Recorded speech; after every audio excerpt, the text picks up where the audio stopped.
La diffusion vient de démarrer. Tous les participants sont en mode écoute seul. Bonsoir, bonsoir à tous. Ici Alexandre de l'équipe d'Open Classrooms. Je suis ravi de vous accueillir pour ce webinaire à destination des étudiants qui sont sur le parcours DA Python. On va parler programmation orientée objet et documentation avec Thierry Chapuis, qui est avec nous ce soir. Bonsoir Thierry. Bonsoir. Alors, donc Thierry est mentor Thierry est un mentor avec Open Classrooms depuis plusieurs années maintenant. Donc Thierry va vous apporter un éclairage sur des exercices sur lesquels vous avez pu travailler pendant les 10 derniers jours lorsque nous avons annoncé la tenue de ce webinaire. Donc on va parler programmation orientée objet et de bonnes pratiques en termes de conception fonctionnelle. Donc Thierry travaillera sur voilà, l'ensemble des exercices sur lesquels vous avez été challengé. On prendra le temps de répondre à vos questions, renforcer un peu les compétences aussi qui sont en lien avec ces deux thèmes qui sont centraux sur le parcours. Donc n'hésitez pas à poser vos questions dans la section questions qui apparaît dans la petite fenêtre que vous avez d'ouverte normalement lorsque vous êtes connecté au webinaire. On essaiera de les adresser en fin de chaque projet. On commencera par l'exercice en lien avec le projet 3 et ensuite on basculera sur le projet 4. Donc on prendra 5 minutes à chaque fois, donc entre 5 et 10 minutes pour essayer d'adresser quelques questions. Donc vous aurez la possibilité à la fois de poser vos questions dans le chat et également donc de lever la main pour qu'on puisse aussi vous donner la parole. On essaiera de le faire pendant le webinaire de façon à rendre aussi la conférence un peu plus vivante. Donc n'ayez pas peur, hein, prenez cette possibilité donc de lever la main et on essaiera de discuter ensemble aussi avec Thierry qui va partager son expérience et ses bonnes pratiques. Voilà. Donc parlons peu, parlons bien. Je vais laisser la parole à Thierry et désactiver ma webcam et je reviendrai au moment venu pour faire les transitions et gérer les questions-réponses. Thierry, c'est à vous. Voilà, merci beaucoup. Alors, peut-être est-ce que je pourrais prendre le contrôle de l'écran comme ça? Tout à fait. Je vais directement partager.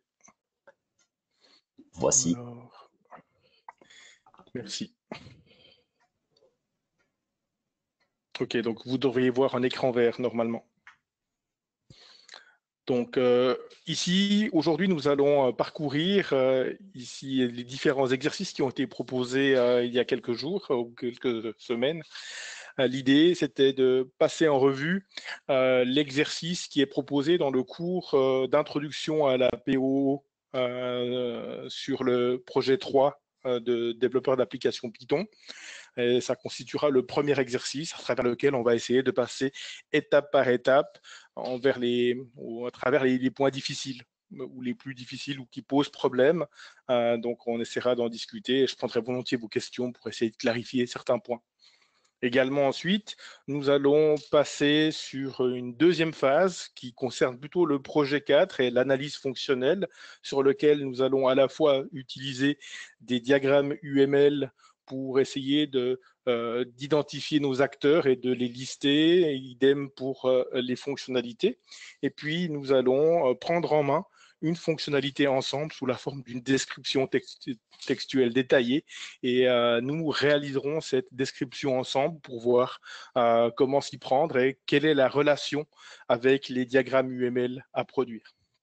Donc voilà pour ceci. Donc si on part maintenant spécifiquement sur le projet, voilà, sur l'exercice 1 du jour.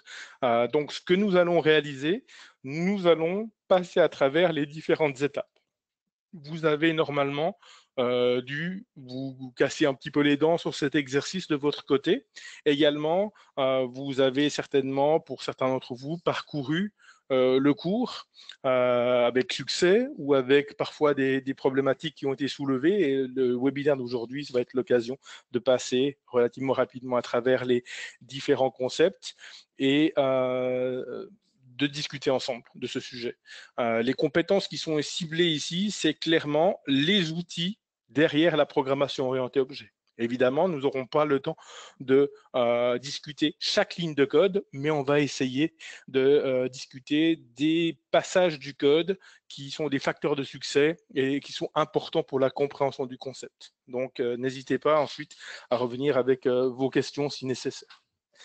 Donc, ici, j'ai préparé un diaporama séparé pour cette question et nous allons démarrer dans le vif du sujet avec cet exercice 1 dans lequel nous allons passer à travers l'élaboration d'un diagramme de classe simplifié et vous allez voir que c'est tout à fait abordable dès les premières étapes du parcours, à savoir dès le projet 3. Ensuite, à partir de ce diagramme de classe, on va commencer à élaborer notre sujet, on va essayer d'élaborer des squelettes de classe et ensuite, on va travailler une classe après l'autre sur des points importants. Nous allons également voir ce que signifie l'instanciation. Nous allons voir comment ou quelle méthode on désire implémenter et on va voir plus en détail également certains concepts comme les propriétés. Nous allons discuter essentiellement du concept de composition, beaucoup moins du concept d'héritage et je vous expliquerai pourquoi en fin de projet. Tout d'abord, la première chose est de savoir quel est le problème qu'on essaie de résoudre dans ce projet. Donc, nous avons ici un globe divisé en plusieurs zones. En fait, ces zones correspondront dans le contexte du projet à 1 degré radian pour latitude et longitude. OK ? Et donc, nous avons des personnes, ici nous allons les nommer des agents, mais ce sont rien de plus que des personnes fictives certes, mais des personnes qui vivent à un endroit qu'on peut positionner sur ce globe. Et nous allons essayer justement de les positionner dans des zones du globe de manière à pouvoir faire quelques statistiques. Par exemple, regarder quelle est la densité de population à un endroit, mais ensuite également essayer de faire des statistiques par certaines caractéristiques de ces personnes. Nous n'aurons pas le temps d'aller jusqu'au graphe jusqu'à la fin, mais nous aurons déjà le temps de poser quelques bases. La première chose à faire, c'est donc de revenir sur les termes que j'ai ici mis en gras. Et il est important, quand on fait de la programmation orientée objet, de vraiment démarrer la programmation orientée objet dès la spécification du problème. Et si vous n'arrivez pas à résumer le problème ou le logiciel que vous avez fait en une phrase ou en quelques phrases, c'est probablement que vous avez encore besoin de relire le brief et d'essayer d'en sortir la substantifique moelle. Et ici, l'idée, c'est de faire vraiment une sorte d'exercice de pitch, vraiment, et de pouvoir sortir vraiment qu'est-ce qu'on essaie de résoudre. Et ensuite, on va essayer de sortir les concepts. Agent, positionné, qui fait penser à position, et zone. On va positionner des personnes appelées agents, donc via leur position, dans des zones sur le globe. Voilà, donc ici, en programmation orientée objet, vous verrez, et particulièrement sur les premiers projets, le 3, le 5, il vous sera demandé d'envisager le problème sous un angle orienté objet. Et pour ce faire, essayez de vous dire la chose suivante. Une classe, une responsabilité. J'ai une classe responsable de représenter mes agents, une classe responsable de représenter le concept de position, ou en tout cas un type d'objet, et une classe qui va être responsable de représenter le concept de zone.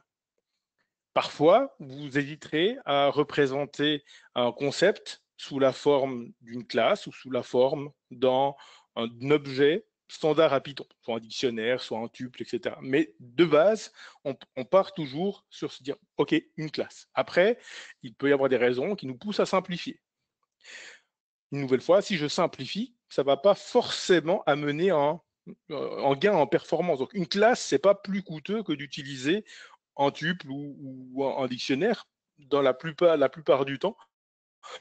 En fait, toujours les objets Python sont des objets eux-mêmes. Donc, finalement, ils ont leur méthode, ils ont leur fonction. Certains objets sont implémentés en C, alors en ce sens, ils seront plus efficaces, mais au-delà de cette optimisation, vos propres classes seront tout aussi fonctionnelle et performante que les classes standards. Donc ici, en concept, une responsabilité, une classe. Ici, on a un problème qui se résume en une phrase et j'ai 3 classes. Première phase donc, c'est la méthode du post-it. Pour ceux qui me connaissent, savent que je l'aime bien. Donc en diagramme de classe, ou en tout cas une analyse du domaine fonctionnel peut tout à fait commencer par ceci. 3 post-it posés sur un mur blanc. Alors, ça peut être votre frigo, ça peut être votre fenêtre, ça peut être un outil électronique, ça peut être low-tech, ça peut être high-tech. C'est vous qui décidez de comment est-ce que vous procédez, comment vous êtes à l'aise. Mais au final, vous avez identifié soit des objets, soit des classes. Alors, si c'est ici, les classes sortent relativement facilement, mais directement, posez ça sur un dessin, essayez de voir la vue d'ensemble. Posez-vous pas la question, est-ce que ce sera utile ou pas? Une fois que j'ai posé les choses, alors là, je suis allé un petit peu au-delà parce que le cours est allé un petit peu au-delà, mais l'idée, c'est que je peux très bien soit en rester là, soit aller plus loin dans la spécification. Pour l'instant, ce type de diagramme est un petit peu cryptique. C'est quelque chose que vous allez voir au projet 6. Mais il est tout à fait possible d'essayer d'établir les relations qu'il y a, par exemple, entre agent et zone. Un agent se situe dans une zone. Ce qu'il faut savoir, c'est est-ce qu'un agent peut être dans une ou plusieurs zones? Alors là, j'ai fauté au niveau de mon analyse. Ici, un agent va très probablement être positionné à un moment donné dans une seule zone. Donc ici, nous aurions en pour dire en agent, une seule zone. Et dans une zone, on aura effectivement de multiples agents. Éventuellement, dans une zone, on aura 0 agent. Et dans une zone, on pourra avoir jusqu'à des milliers ou des centaines d'agents. Donc ici, 0 étoile signifie 0 à plusieurs agents pour une zone, tandis que ici, vous pouvez tracer de vous-même et le mettre sur en, et nous aurons en agent une zone, en agent une zone. On peut exactement faire le même raisonnement sur agent et position.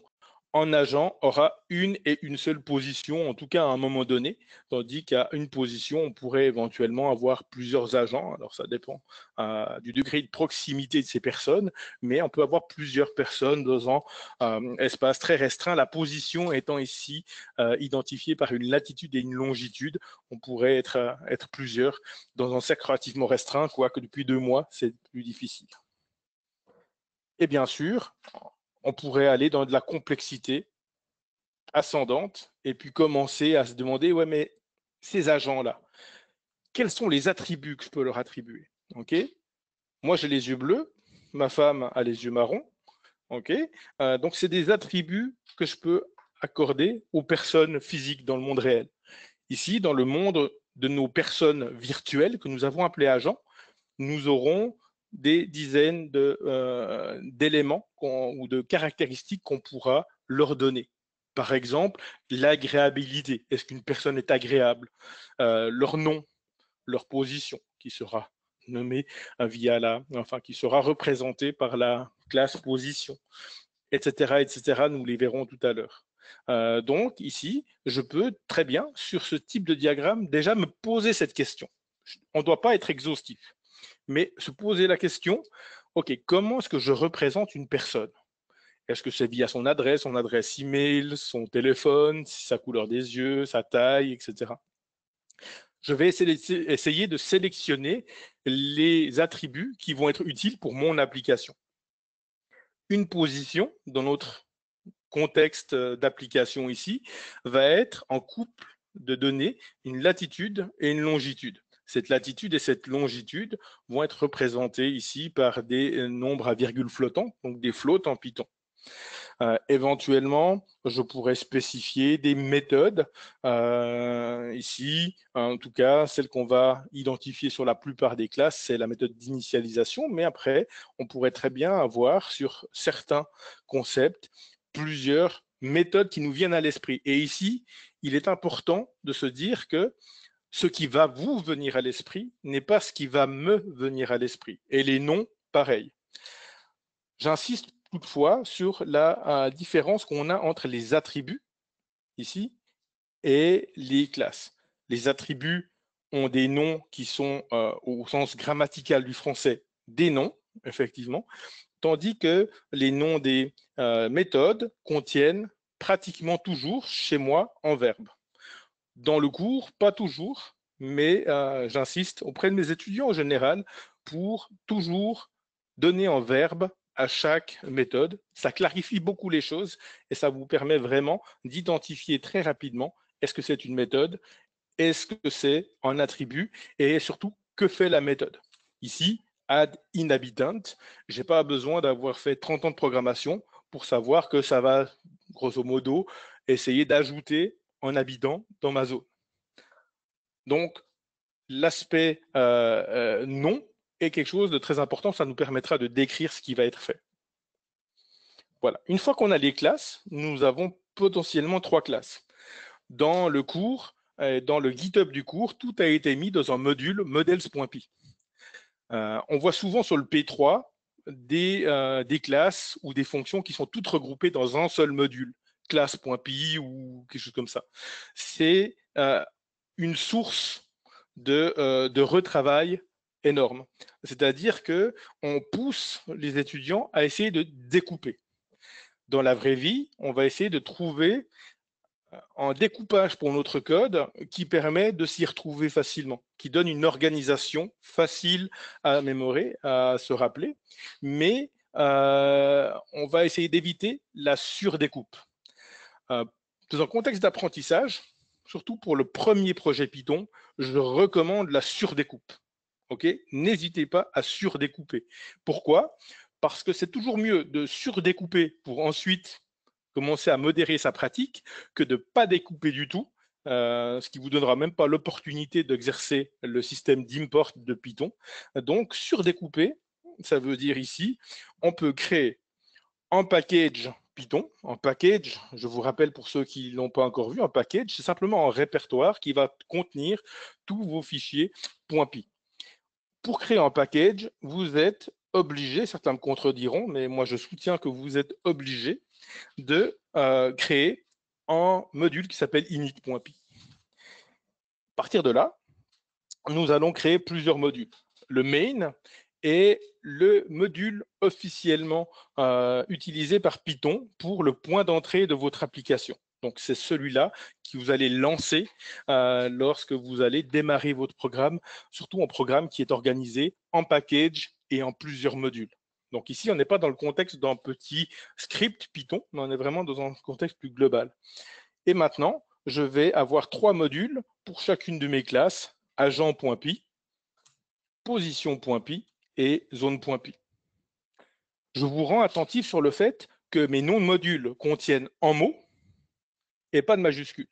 Donc, l'opportunité de rappeler que selon la PEP8, un module ne doit pas contenir de majuscules et idéalement, ne devrait pas contenir de underscore, donc sauf init et main.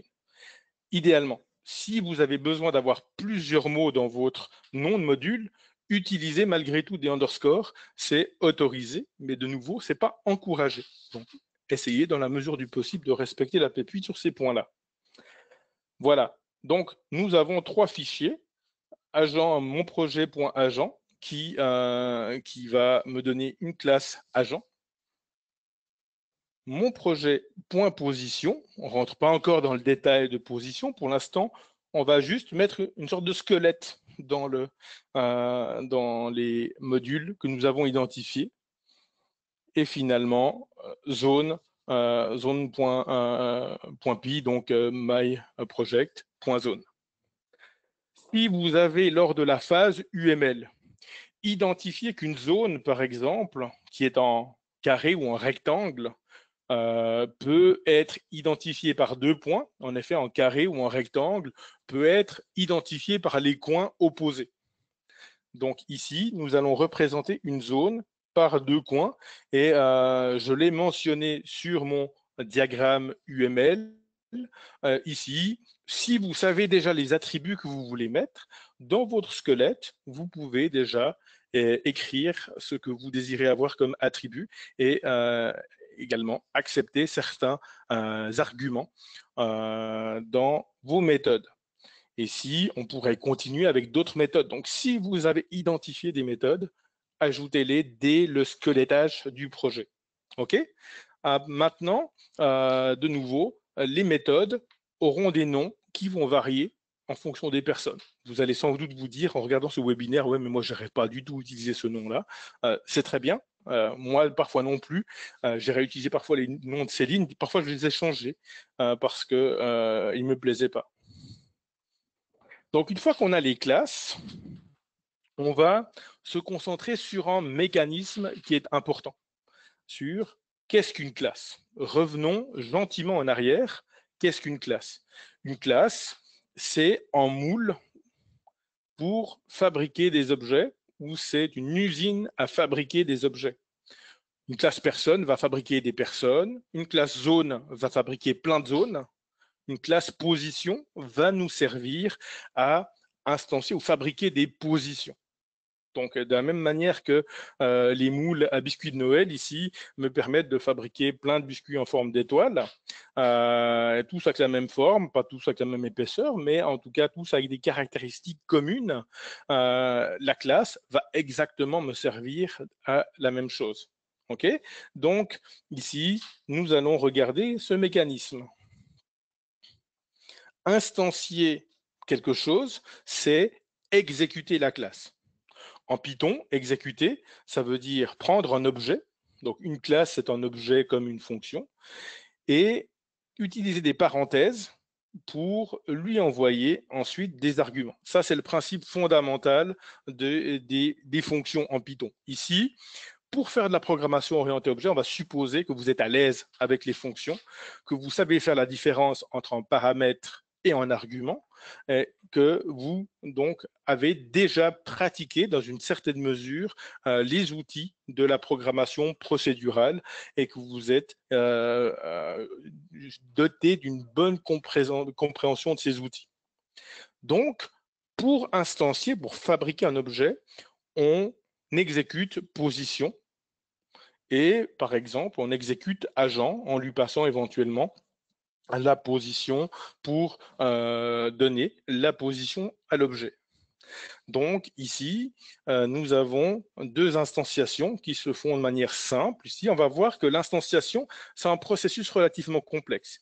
Ici, quand j'appelle une classe comme position, en fait, Python va faire ceci. Il va y avoir l'appel de deux méthodes. La première méthode, c'est la méthode appelée new, qui est le constructeur de la classe. Méthode new, le constructeur de la classe, pourrait s'appeler, vous pouvez tester, ça fonctionne, hein, c'est juste très moche, mais ça fonctionne, position, point underscore underscore new, underscore underscore, on lui passe en premier paramètre le nom de la classe, position, et ensuite les arguments. New va renvoyer une instance de position. Donc, c'est vraiment new qui me fabrique mon instance.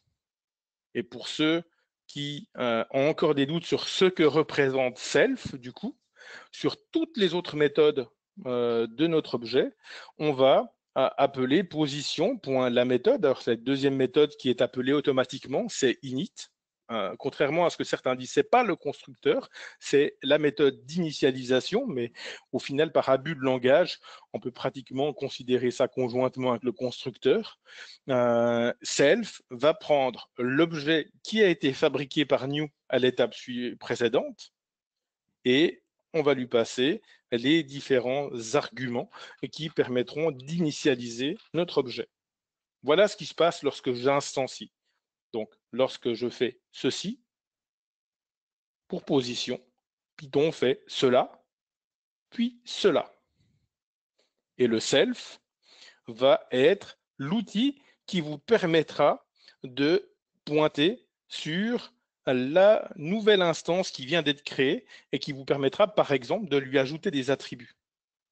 Alors, ces attributs, essayons de regarder maintenant plus en détail ce qu'ils vont contenir en regardant un petit peu la classe des agents. La classe des agents, c'est la première des trois classes sur laquelle on va s'intéresser.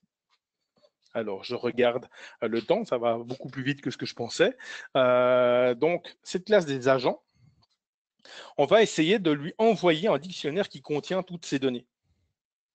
Toutes ces données vont devoir être envoyées à notre constructeur. On voit que tout ça, c'est dans un dictionnaire et c'est même dans une liste.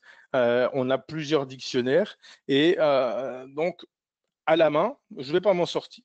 Donc, Python va vous permettre de passer toutes ces données, donc éventuellement comme ça, mais même chose à la main. Je me rends compte que je ne vais pas m'en sortir à envoyer systématiquement à chaque instanciation toutes ces données à ma nouvelle instance. Donc, je vais utiliser la chose suivante. J'ai un dictionnaire et donc, dans ce dictionnaire, je vais utiliser l'opérateur ici, étoile, étoile, pour envoyer tous les éléments de ce dictionnaire en paramètres de ma méthode d'initialisation.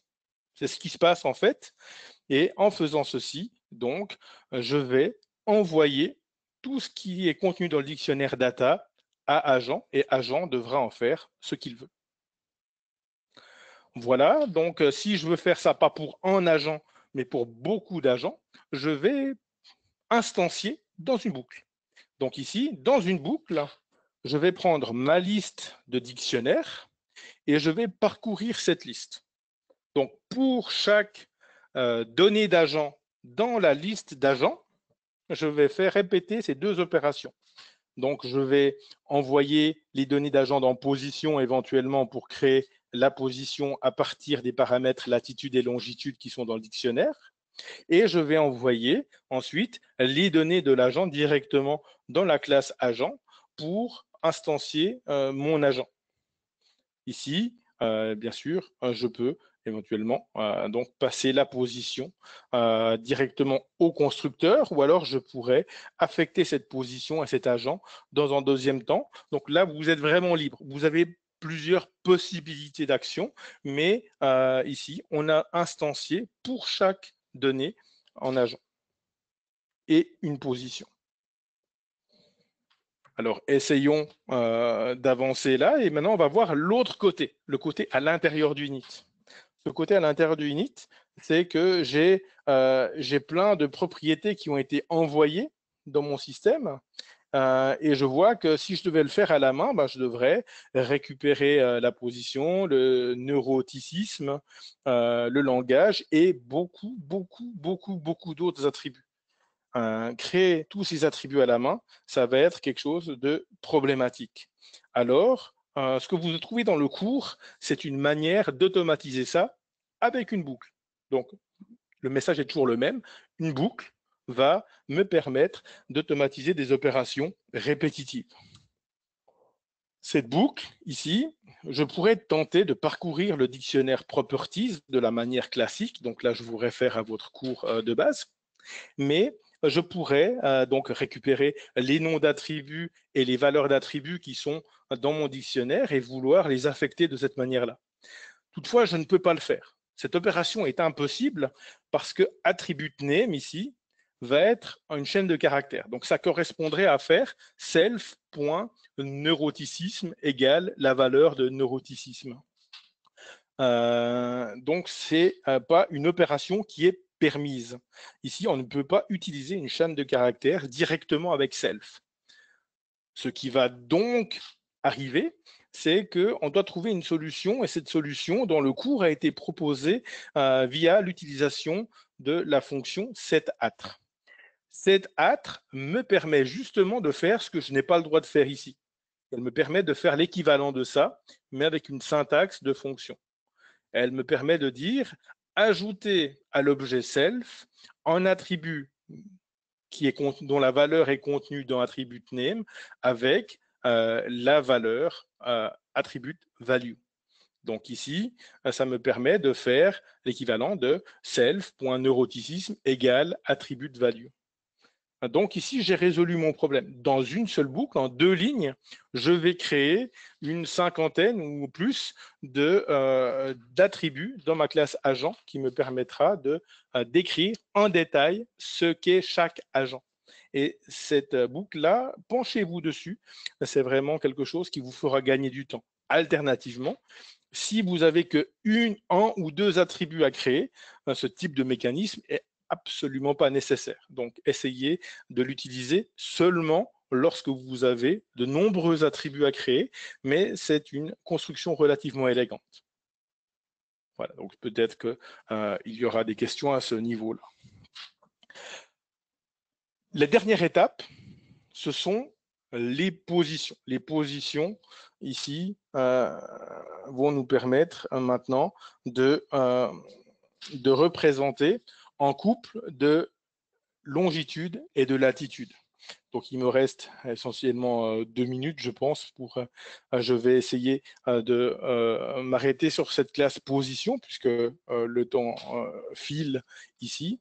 Et cette classe position va me permettre d'enregistrer la latitude et la longitude dans un même objet. Toutefois, si je reste sur une implémentation classique comme celle-là, je n'ai aucune garantie que les données que je récupère du web, longitude et latitude, donc sur cette implémentation simple, pourraient avoir n'importe quelle valeur.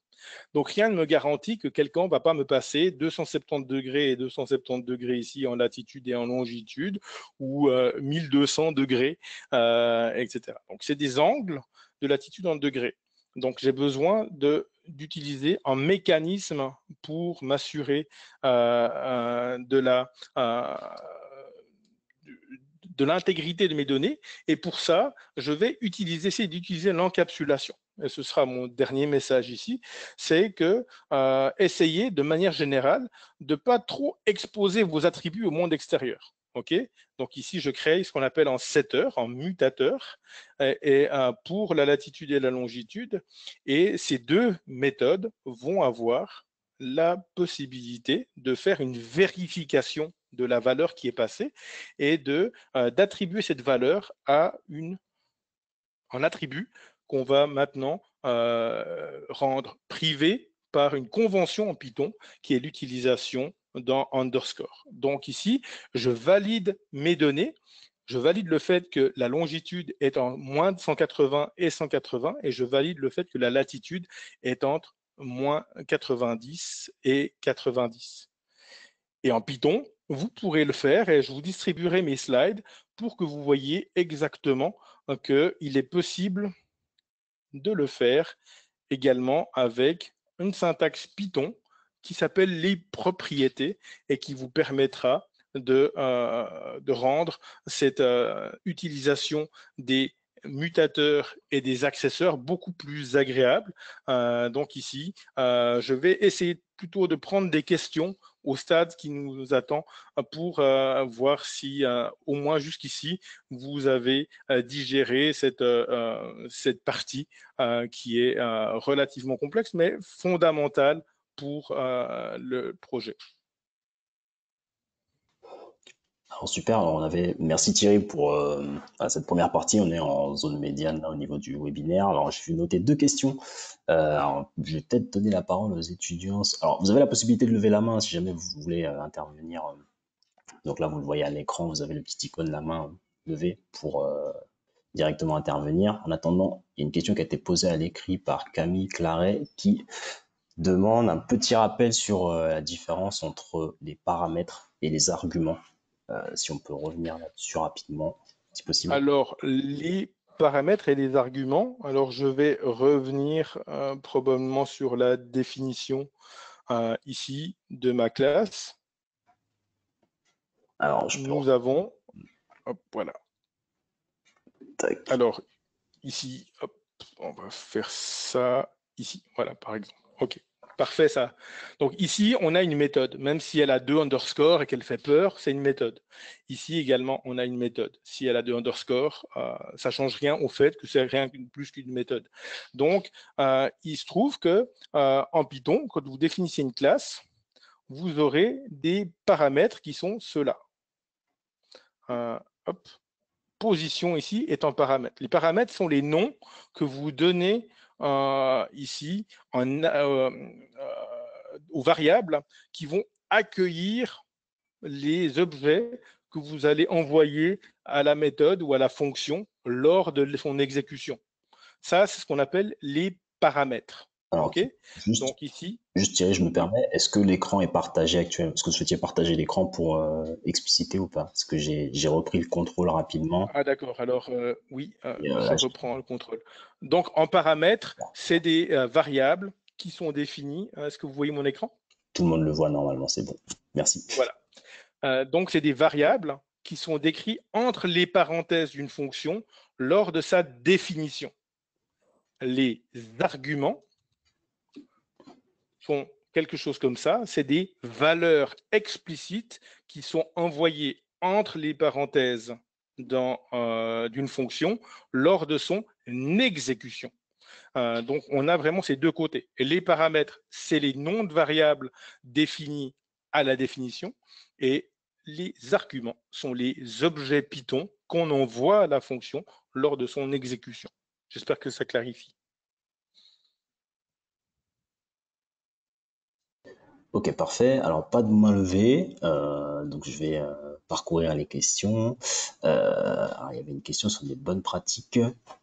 Alors, une question de Gwenaël qui demande s'il était possible de mettre un arrêt dans l'exemple de position qui a été explicité.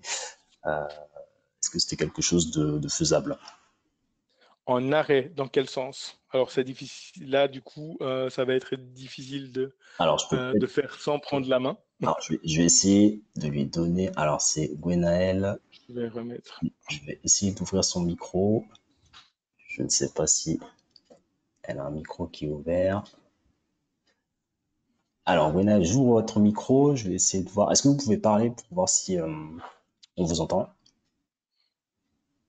Vous allez à du direct devant nous. Je pense qu'elle n'a pas de micro, malheureusement. D'accord. Alors,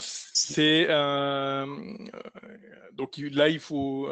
Je comprends pas le terme d'arrêt. C'est peut-être juste ça. C'est une question Arrêt dans le de sens tableau, en fait. terminologie. Je pense que c'est arrêt dans le sens tableau. Ah, array, d'accord, d'accord. Donc dans le sens tableau. Alors, bien sûr qu'on peut utiliser un array ou une liste. Ici, probablement qu'en Python, le type le plus naturel pour quelque chose avec deux valeurs qu'on voudrait couper ensemble pourrait être en tuple. En tuple, c'est immutable.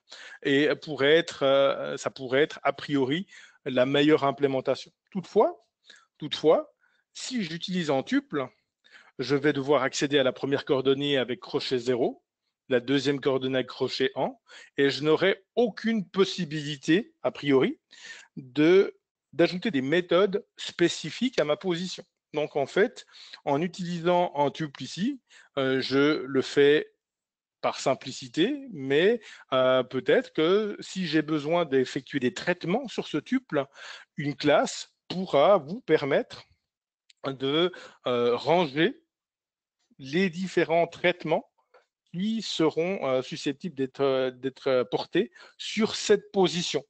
Et c'est la grande différence entre l'utilisation d'un objet standard déjà tout prêt et l'utilisation d'une classe. Une classe, c'est personnalisable. Je peux y ajouter autant de méthodes que je veux, tandis qu'un objet tout prêt, en tuple, en une liste et autres, viennent avec leurs propres méthodes et leurs propres attributs. Je peux toutefois, avec la programmation orientée objet, étendre en tuple et étendre une liste, mais là on arrive sur quelque chose de plus avancé qui permettrait d'avoir le même comportement qu'en tuple ou qu'une liste, mais d'y ajouter mes propres méthodes. Ok, super. Donc, en espérant que ça éclaircit certaines choses. On a une dernière question qu'on va prendre pour la P2O, parce que le temps file malheureusement. Une question bonne pratique de Grégory qui demande si c'est une bonne pratique de créer des setters et des getters en Python. Alors, ça dépend. Qu'est-ce qu'on appelle setter ou getter? Des setters comme ceux-là, je vous donnerai mes slides et vous pourrez les étudier. Des setters comme ceux-là, on peut en créer, mais ils font très PHP, Java et autres. Et en pratique, c'est considéré comme une mauvaise pratique. On peut réaliser l'équivalent de manière pythonique en utilisant, et là je vous invite à revoir le concept de properties. Les properties sont faites exactement pour ça. Elles sont faites pour implémenter des getters ou ce qu'on appelle des accesseurs. Donc ici, on en a un. Et en mutateur, donc en setter ici, on en a. On voit qu'on n'a plus de set devant, etc. On n'a plus de verbe également parce que ces méthodes, en fait, avec l'utilisation des properties, vont apparaître à l'utilisateur comme si c'était des attributs.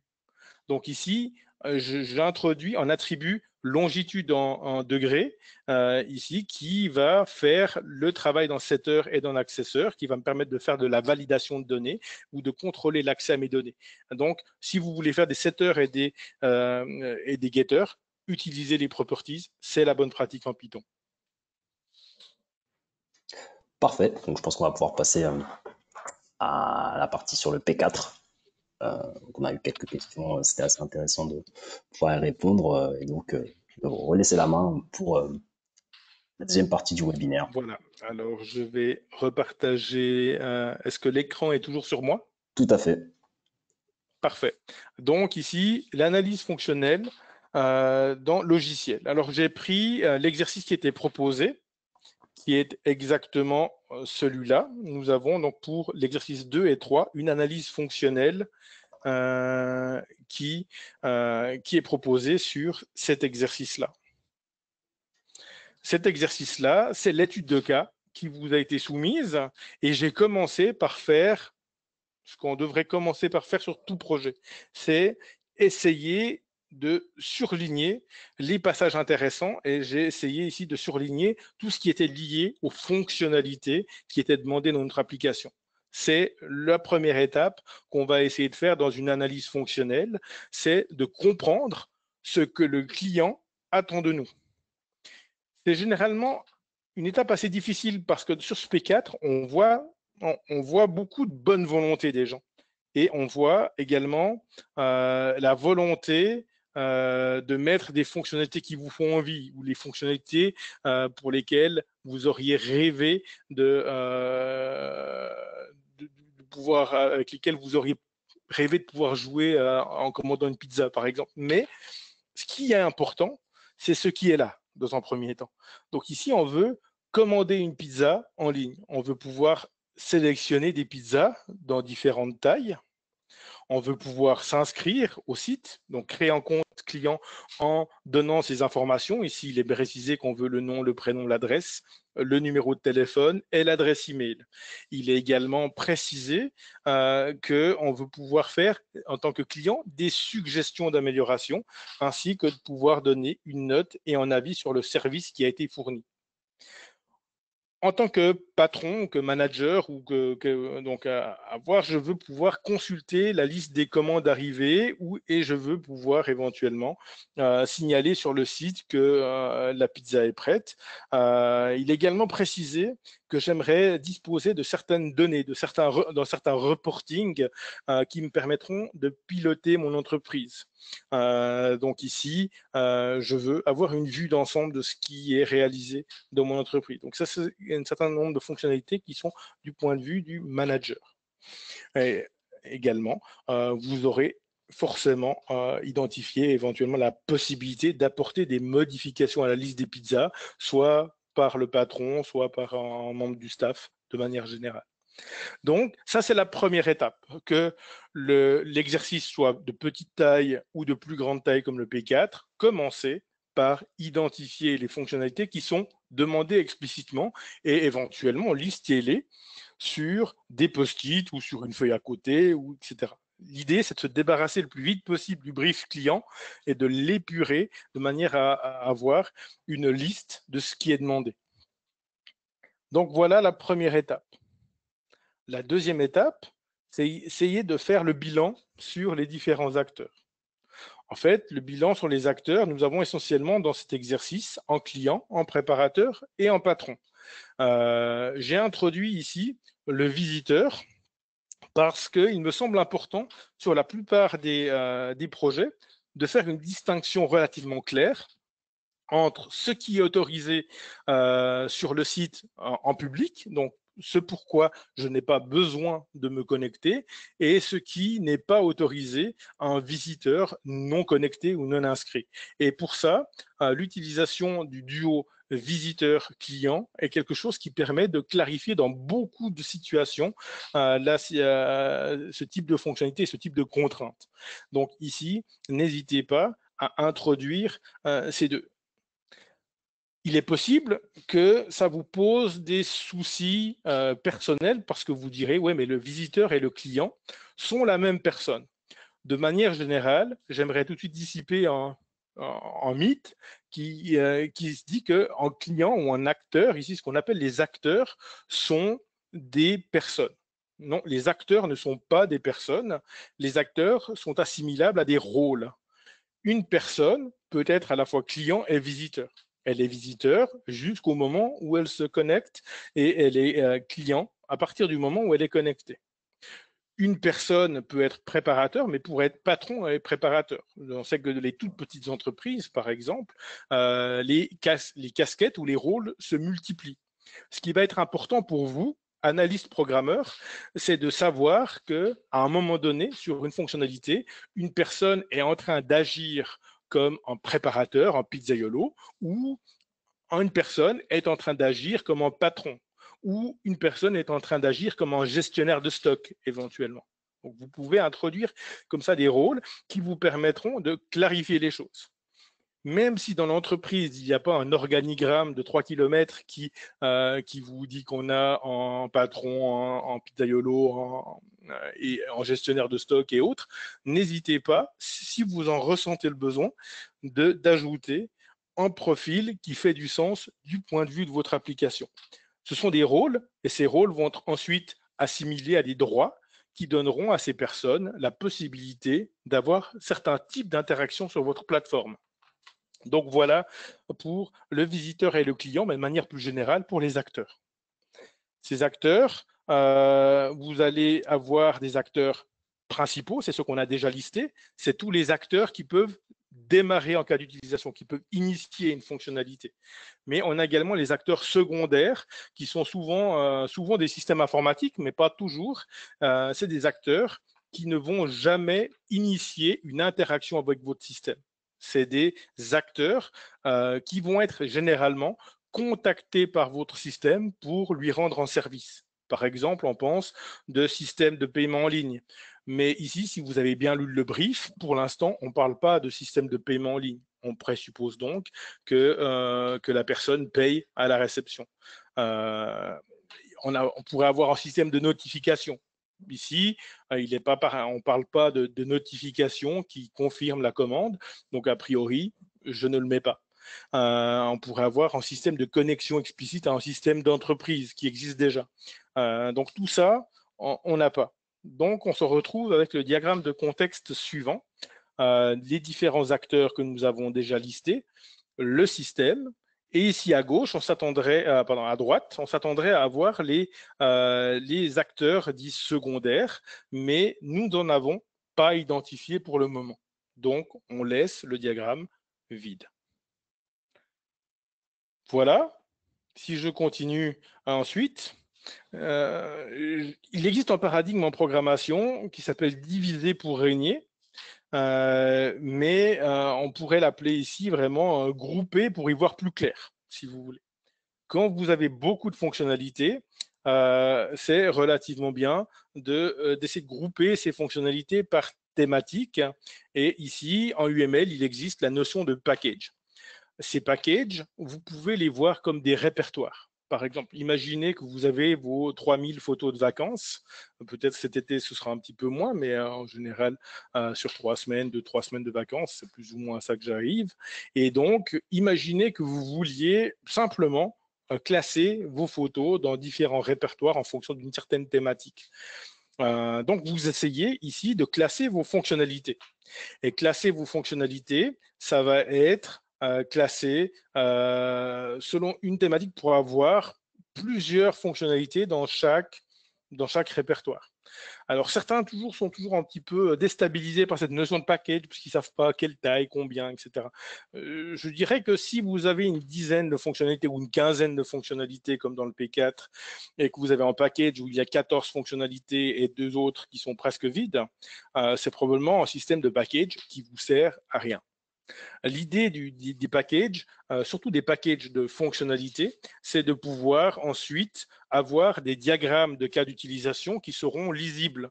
Et donc, il est important que vous fassiez, je dirais, cet effort de diviser, pas trop diviser. Ici, j'ai peut-être trop divisé parce que l'exercice est un petit peu plus restreint qu'en projet de taille avec une plus grande ampleur. Donc, j'aurais pu ne pas mettre l'authentification et puis décider de mettre les cas d'utilisation d'authentification ici ou ici.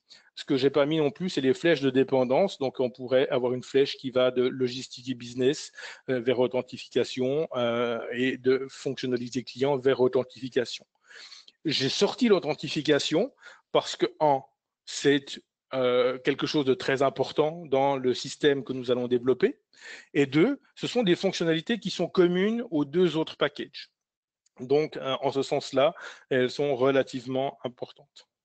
Donc, ici, je dirais 2 ou 3 packages, ça va très bien. Si vous avez tout groupé dans un, je dirais pour l'exercice, ça pourrait même convenir parce que vous n'avez pas tellement de fonctionnalités et ça pourrait très bien faire l'affaire. Ici, j'ai nommé mes packages de manière descriptive. Fonctionnalité client, authentification et logistique et business. Dans le corrigé que vous avez reçu du cours, vous avez interface client et interface préparation ou interface restaurant, je ne sais plus.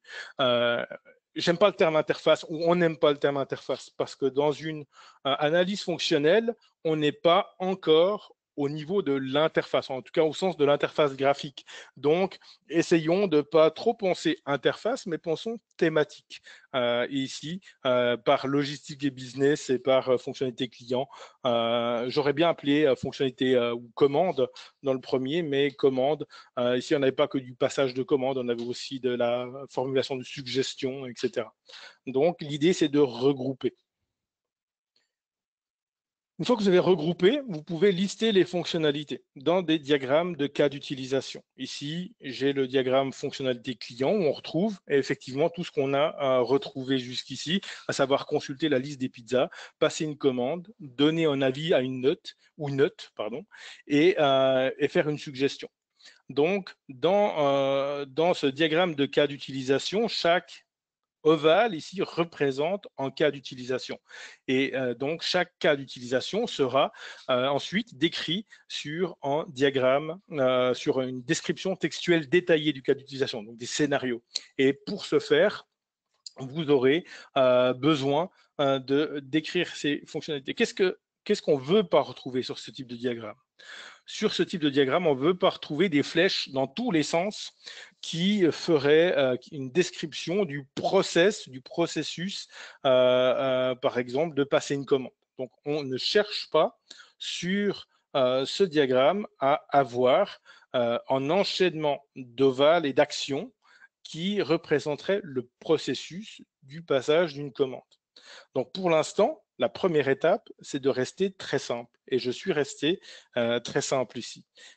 La complexité va être amenée par l'écriture. Donc, avant que vous n'écriviez, vous ne complexifiez pas. Pas en seul include, pas en seul extend, parce que il n'y a pas lieu d'en mettre tant qu'on n'a pas déterminé que c'était utile. Donc, l'include et l'extend sont des choses qui doivent être utilisées avec parcimonie. C'est l'exception plutôt que la règle. Voilà. J'ai créé également l'authentification. Donc ici, entre ces 2 diagrammes de cas d'utilisation, nous avons listé les fonctionnalités dites explicites, celles qu'on a relevées en jaune sur le premier slide. Si on passe maintenant au slide suivant, je vais parler de quelques fonctionnalités implicites également. En effet, et sur le P4 en particulier, vous avez des fonctionnalités qui sont mentionnées dans le brief et d'autres qui ne sont pas mentionnées. Et ça, finalement, c'est toujours une incompréhension par rapport aux attentes, parce que quand on reproche à quelqu'un de ne pas avoir ajouté une fonctionnalité qui n'était pas dans le brief, on va dire, OK, elle ne peut pas manquer puisqu'elle n'était pas demandée. Alors, je dirais oui et non. Ici, on va différencier deux types de fonctionnalités. Alors, j'ai pris pour exemple ici la fonctionnalité réinitialiser son mot de passe et puis créer un compte employé. Et on peut analyser ces fonctionnalités. Et puis j'aurais pu encore ajouter quelque part, géolocaliser le livreur, etc., des choses comme ça. Donc l'idée c'est qu'on peut charger plein de fonctionnalités toujours dans un projet, mais toujours garder à vue que le client est celui qui paye.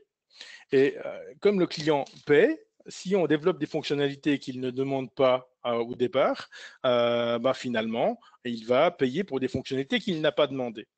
Et dans les premières phases de projet, quand on arrive avec plein de propositions, c'est souvent accueilli avec beaucoup d'enthousiasme de la part du client. Donc en général, cette phase-là n'est pas trop problématique.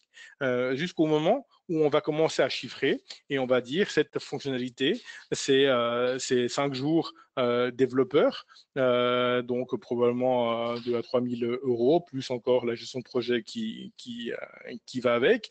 Donc cette fonctionnalité va coûter tant, et à ce moment-là, c'est là qu'on commence à avoir finalement des réticences. Donc ici, on va faire les différences entre des fonctionnalités implicites qui relèveraient des bonnes pratiques.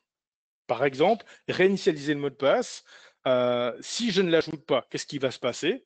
Alors, je vais avoir plein de comptes fantômes à l'intérieur de mon système, puisqu'à chaque fois que quelqu'un se rappellera pas de son mot de passe, il va créer un nouveau compte, et à ce moment-là, ça va pas me servir. Donc, les bonnes pratiques me dictent, OK, ajoute une fonctionnalité qui permet de le faire. À l'inverse, est-ce que c'est un nice to have? Est-ce que si je propose par exemple une possibilité de livrer en ligne ou de suivre exactement sa pizza au moment où elle rentre dans le four, et puis je vois à ce moment-là combien de temps elle passe dans le four, etc., est-ce que c'est quelque chose de bien? Ok, c'est chouette, ok, ça montre les possibilités du web actuel, mais est-ce que c'est pas un nice to have? Est-ce que j'en ai vraiment besoin? Combien ça va coûter, etc., etc. Donc, vraiment, faites le tri entre ce qui est des biens et ce qui est des nice to have. Alors, pour revenir sur nos différentes fonctionnalités, j'ai décidé, c'est un parti pris que j'ai pris en tant qu'analyste, et je vais le proposer à mon client pour le faire valider. J'ai proposé de réinitialiser le mot de passe et ici éventuellement de me connecter à un service d'authentification, par exemple en serveur LDAP, donc en système, en service d'authentification d'entreprise, pour que les employés ou pour que mon système soit connecté au système de gestion de mes employés, par exemple. Donc j'ai coupé la poire en deux. La deuxième fonctionnalité va être fournie par un service externe et la première va être fournie par mon système. Donc voilà. Ici, vous voyez que je n'ai pas de relation stéréotypée, pas d'include et pas d'extend. Donc, ces fonctionnalités vont être ajoutées à l'aide des descriptions textuelles détaillées. Et puisqu'on va être short au niveau du temps, même qu'on est encore dans les temps, j'en ai rédigé. Et donc, l'idée, c'est d'apprendre par l'exemple. Et ici, j'ai rédigé en document ici de spécification. L'exercice demanderait de réaliser ici notre scénario de passer une commande. Ce que je vous propose, c'est de passer en revue, par exemple, la fonctionnalité d'authentification, puisque dans un premier temps, elle va nous permettre de voir par exemple, quelques mécanismes qui sont intéressants. En particulier, donc, dans cette fonctionnalité de description textuelle détaillée, je vais avoir toute une collection d'informations à donner, mais ici, si je suis sur la connexion au site, donc je suis éventuellement un client. De manière générale, je suis un utilisateur, donc je suis éventuellement un client ou un membre du staff. La description, je vous laisse la fournir. L'auteur, ce sera en l'occurrence moi. La date, Je vais mettre la date du jour probablement. Donc ici, voilà, pour me connecter au site. Alors, je n'ai pas de préconditions particulières, autres éventuellement que de posséder un compte. Donc ça, c'est quelque chose qui n'est pas vérifiable tant que je ne peux pas me connecter. Donc, pas de préconditions a priori. Et le démarrage, c'est l'utilisateur arrive sur la page de connexion du site. Il y arrive soit par sa propre volonté, soit en étant redirigé par notre application web. Et ensuite, on va commencer à rédiger ce qu'on appelle le scénario nominal, ou en anglais, on appelle ça également le main success scénario. C'est le scénario de succès principal. C'est le cœur de votre fonctionnalité. Ici, vous allez vraiment décrire le process avec des phrases courtes. Ici, vous allez avoir le système qui demande à l'utilisateur de fournir ses données de connexion. Ici, email, password, nom, prénom, etc. L'utilisateur fournit les informations demandées et valide sa demande. Première chose, il est important sur votre style de rédaction que vous fassiez juste attention à ne pas faire référence à une interface graphique en particulier. Nous sommes sur une analyse fonctionnelle. À ce stade, la conception de l'interface graphique n'a pas encore eu lieu et il est nécessaire de ne pas trop y faire référence puisque ce serait finalement spécifié que je vais appuyer sur un bouton vert alors que mon graphiste ou mon UX designer va me mettre éventuellement un autre type d'interaction et d'une autre couleur. Donc ici, je vais éviter toute référence à l'interface graphique. Si vous voulez faire référence à l'interface graphique, vous pouvez, dans les compléments, ajouter un chapitre qui s'appellera ergonomie, par exemple, ergonomie, et dans lequel vous pourriez mettre vos propres notes, vos propres idées à ce niveau-là. Vous pouvez également ajouter des idées de performance ou des choses comme ça. Donc, notre utilisateur fournit les informations demandées et valide sa demande. Donc, il n'appuie pas sur le bouton OK, il valide sa demande. Ensuite, le système vérifie que l'utilisateur correspond bien à un client du site ou à un utilisateur du site. Il peut le vérifier via notre base de données ou via le serveur d'authentification pour les employés. Ça nous est égal, il le vérifie d'une manière ou d'une autre. Le système vérifie que l'utilisateur a fourni le bon mot de passe et connecte l'utilisateur au site. Donc ici, j'ai un scénario qui est parfaitement linéaire. Donc ça, c'est mes scénarios nominaux. Chaque ligne de ces scénarios correspondra à une étape, mais on va surtout éviter dans ce scénario nominal d'avoir des conditions, des si, mon utilisateur étant membre du staff, je fais ci, sinon je fais ça, etc. On n'est pas sur un langage de programmation. Un scénario nominal est toujours purement linéaire, ça vous simplifiera bien la vie. La conditionnalité est apportée par les scénarios alternatifs. Ici, sur la vérification que l'utilisateur correspond bien à un utilisateur du site, ce que je peux faire, c'est ici préciser dans les scénarios alternatifs en 3A que l'utilisateur ne correspond à aucun client. Ici, je pourrais détailler. Je pourrais dire, OK, 3A1, donc faire ceci, 3A2, faire ceci, etc. Ce que je décide de faire à ce stade, c'est que je vois que ça va me prendre quelques lignes de décrire le comportement de cet utilisateur sans compte. Ce que je fais, c'est que je positionne en point d'extension ici. En point d'extension que je vais pouvoir maintenant utiliser sur mon diagramme, c'est celui-là, voilà, se créer. On est sur utilisateur sans compte, se créer en compte. Donc, ce qu'on va faire, c'est qu'on va introduire à ce stade une relation stéréotypée. Donc, une relation stéréotypée, c'est du traitillé avec une flèche, ici avec un include. Pourquoi est-ce qu'il me refuse de le faire? Voilà. Hop. Alors, c'est un extend ici, parce que je suis sur un point d'extension dans un scénario d'extension. Et ce que je vais pouvoir préciser, c'est éventuellement, via une petite notice comme celle-là, que je connecterai éventuellement ici, je vais pouvoir préciser donc point d'extension, utilisateur sans compte. Ici, nous remarquons que dans notre situation, nous n'avons pas fait référence au cas d'utilisation qui allait étendre. Par contre, du coup, dans ce créer en compte, je vais ici avoir clairement une extension du cas d'utilisation en point 1 au point d'extension utilisateur sans compte. Et puis là, je décris ensuite mon scénario, le scénario qui décrit ce créer en compte. Je me retrouve donc avec en extend ici sur le diagramme et en extend dans le scénario. Chaque cas d'utilisation sur le diagramme se rapporte à un cas d'utilisation, un scénario ou à une description textuelle détaillée, et chaque include et chaque extend est visible à l'intérieur des scénarios.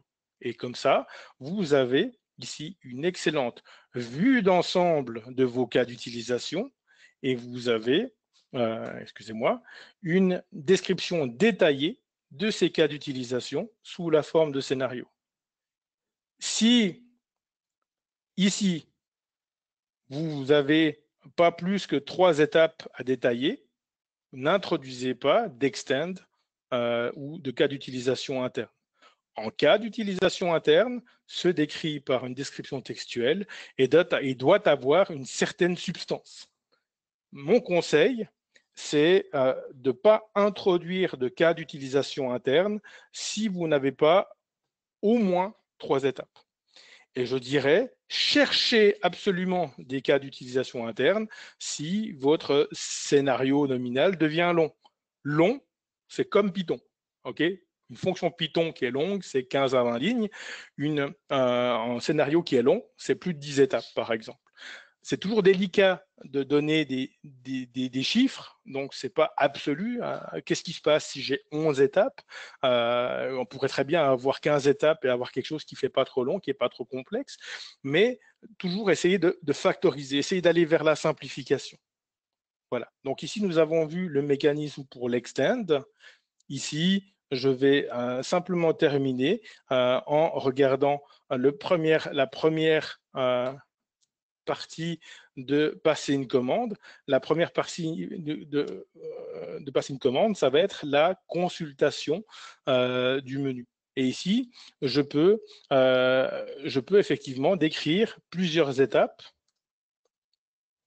Voilà, plusieurs étapes qui vont me pousser à décrire la consultation du menu. Si je me rends compte que le scénario passer une commande va être complexe, je peux regrouper ces étapes de la consultation du menu dans une seule, où je vais dire l'utilisateur consulte le menu. Et ici, inclusion du cas d'utilisation peut-être UC 2.2, consulter le menu. Voilà. Et ça, je le fais qu'au moment où je constate qu'il y a plusieurs étapes de consulter le menu. En particulier, pour consulter le menu, on est sur un point très particulier, puisque consulter le menu est quelque chose qui peut être fait par un visiteur sans vouloir passer une commande. Donc, accessoirement, je recommanderais ici d'avoir quelque chose qui est lié comme ça et d'introduire un include ici de cette manière-là. Mais les includes sont pilotés par la rédaction. Et si vous le faites comme ça, vous serez sûr d'introduire des cas d'utilisation internes qui valent la peine. Et de cette manière-là, je peux faire la même chose pour passer une commande, pour se constituer en panier, prochaine étape. Et ce sera le mot de la fin ici. Donc, si vous avez des questions, vous pouvez déjà les préparer. Donc, ici, se constituer l'utilisateur, se constitue en panier. De nouveau, si la constitution du panier, c'est juste une étape en clic, etc., je décris en 2 étapes ici directement. Si on a un processus qui est substantiel ici derrière se constitue un panier. Je peux ici inclure mon cas d'utilisation, par exemple UC2.3, se constitue un panier, etc. Donc, et je peux continuer de cette façon-là. Donc, ici, passer une commande, l'utilisateur consulte le menu, il se constitue en panier, le système lui demande de se connecter, l'utilisateur se connecte, de nouveau, inclusion du cas d'utilisation, se connecter, et ensuite, l'utilisateur fournit son adresse de livraison, etc., etc., etc. OK? Donc, j'espère que on est un petit peu pressé par le temps, mais j'espère avoir pu apporter des réponses au niveau de cette rédaction des cas d'utilisation et surtout de se dire, OK, c'est important de faire cette démarche de rédaction en même temps que vous faites la démarche sur de conception des diagrammes. Et c'est lors de cette démarche que vous allez introduire quelques flèches d'include et d'extend, mais surtout pas avant, parce que le risque, c'est que vous allez confondre ce diagramme avec un diagramme décrivant un processus, et ce n'est pas du tout son rôle. Son rôle, c'est de donner une vue d'ensemble des cas d'utilisation. Voilà, j'étais un petit peu long. On a dépassé de 10 minutes, mais je pense qu'on a peut-être encore le temps pour 5 minutes de questions. En effet, on a dépassé un petit peu, mais on va essayer de prendre le temps. Donc, on a 2, 3 questions. Il y en a quelques-unes qui sont sorties. Alors, il y en a une très rapide de Jean-Michel qui demande quel est le logiciel utilisé pour les diagrammes. Alors, ça, c'est assez rapide Alors, le logiciel que je recommande, c'est Draw.io parce qu'il est gratuit et très facile d'accès. Celui que j'utilise, c'est Lucidchart, qui a comme Draw.io, qui a d'ailleurs la qualité d'être un logiciel de dessin, donc il vous contraint pas trop. Beaucoup de logiciels UML sont des fois un petit peu tatillons sur la norme, et je dirais que le cours lui-même est très laxiste au niveau de UML, et donc du coup plein de choses que vous aurez dans le cours seront difficiles à reproduire sur Star UML par exemple. Donc ici Draw.io serait peut-être le meilleur outil que je peux recommander pour simplicité et flexibilité. Ok, super. Et on avait une question de Vincent Moulin qui faisait référence aux descriptions textuelles qui ont été évoquées dans cette partie sur la conception fonctionnelle, qui demandait quelle était la différence entre ces descriptions textuelles et les user stories qu'on peut trouver dans la méthodologie agile ou sur d'autres projets type Java. Alors, déjà, elles sont beaucoup plus détaillées. Et une méthode n'exclut pas nécessairement l'autre, même s'il y a des puristes qui diront le contraire. Mais une user story, c'est quelque chose de très bref. Par exemple, si on reprend la possibilité de se créer en compte, on va dire en tant que visiteur, je veux pouvoir me créer en compte de manière à pouvoir passer une commande et consulter mes informations ou mon historique de commandes par la suite. Donc, c'est quelque chose de très bref. Et souvent, ce qu'on voit dans les user stories, on a l'impression que c'est la pointe de l'iceberg, tout ça. Mais, ou que une user story, c'est ça. Mais justement, c'est que la pointe de l'iceberg, cette user story.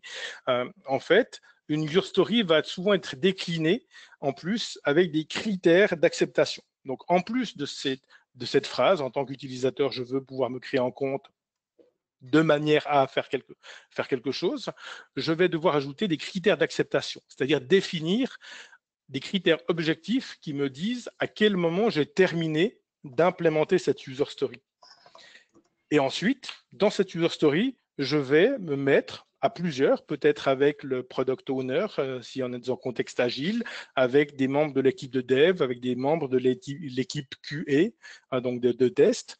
On va se mettre ensemble et on va discuter de ce que veut dire cette user story. Et de ce que veut dire cette user story, on va peut-être faire des scénarios, on va peut-être faire des diagrammes UML, on va peut-être faire des dessins d'interface, on va se clarifier des choses, on va poser des questions, on va apporter des réponses et on va documenter tout le process et tous ces documents qu'on va produire, on va les joindre à la user story. Donc la user story, c'est un petit peu tout ça. Et tout ça peut contenir éventuellement des scénarios. Donc, on va avoir besoin de spécifier une user story. Simplement, dans une démarche agile classique à base de user story, toute cette démarche va être faite en cours de route, typiquement avant un sprint, puisque la user story va être l'unité de travail dans le sprint, l'unité de travail sur une fonctionnalité. Et donc, à ce niveau-là, c'est quelque part l'emballage qui réunit tous les diagrammes et scénarios qu'on va pouvoir produire dans une démarche agile. Donc c'est un petit peu simplifié, un petit peu rapide, mais l'un n'exclut pas l'autre. Et c'est clair qu'une user story est moins détaillée en surface, mais à l'intérieur, elle va contenir vraiment plusieurs types de documents qu'on va y joindre et éventuellement des scénarios. Parfait, donc je pense que ça va être le mot de la fin. Voilà, on n'avait pas de questions supplémentaires à traiter. Voilà, donc un grand merci de votre participation à ce webinaire. Alors pour information, vous aurez donc la possibilité de le revoir a posteriori. Ce qu'il faudra, c'est fournir le mot de passe qui vous a été donné juste avant d'y entrer. Bon, vous pourrez le retrouver sur Workplace puisque je l'ai posté cet après-midi. Voilà, restez connectés sur les réseaux pour savoir quels sont les webinaires qui vont être organisés durant l'été, les prochaines semaines. N'hésitez pas aussi à nous envoyer des questions a posteriori. Nous, on continuera à les traiter. Puis vous pourrez aussi les traiter avec vos mentors en individuel. Voilà, donc un grand merci de votre participation. Un grand merci à Thierry également pour ses éclairages sur la P2O et la conception fonctionnelle. Voilà, des projets qui sont au cœur du parcours qui ont une grande importance. Et disons à très bientôt à tous et bon courage dans la complétion de ces projets et de ce parcours. Au revoir. Au revoir.